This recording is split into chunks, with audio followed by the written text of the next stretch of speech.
লকডাউনে তো খুবই খারাপ অবস্থা ছিল, কীভাবে কি আমাদের আরও উন্নতি করতে পারবো সমস্ত সাপোর্টগুলো আমরা হেড অফিস থেকে পেয়ে থাকি। গার্জিয়ানরাও আমাদের এখানে ক্লাস করিয়ে খুবই খুশি। হেড অফিসের স্যার ম্যামরা ভীষণ হেল্প করেন, ওনারা খুব ভালো, বাচ্চারাও ভালো শিখতে পারছে সেটা গার্জিয়ানরাও বলছেন। সব দিক থেকে আমাদের সাপোর্ট করেন ওনারা এবং গাইডও করেন। আপনার সন্তানকে বানাবে জিনিয়াস। নমস্কার, আমি লক্ষ্মী মণ্ডল, মসলানপুর ব্রাঞ্চে প্রিয়াংস অ্যাবাকাস মসলানপুর ব্রাঞ্চে দায়িত্বে আছি। আমি 2019 থেকে আমি এখানকার দায়িত্বে রয়েছি। তো আমরা যখন প্রথম এখানে ওপেন করেছিলাম আমাদের স্টুডেন্ট সংখ্যা খুবই কম ছিল।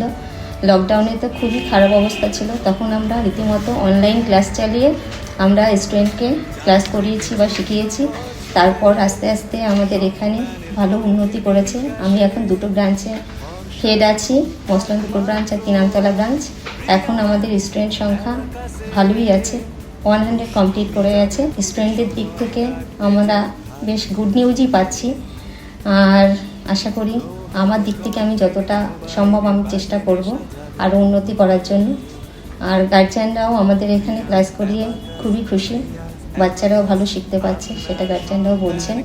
হেড অফিস থেকে আমাদের সব ধরনের সাপোর্ট করে। আমরা কিভাবে স্টুডেন্টদের শেখাবো, কিভাবে কি আমাদের আরও উন্নতি করতে পারবো সমস্ত সাপোর্টগুলো আমরা হেড অফিস থেকে পেয়ে থাকি। হেড অফিসের স্যার ম্যামরা ভীষণ হেল্প করেন, ওনারা খুব ভালো, সব দিক থেকে আমাদের সাপোর্ট করেন ওনারা এবং গাইডও করেন। নমস্কার। আপনার সন্তানকে বানাবে জিনিয়াস।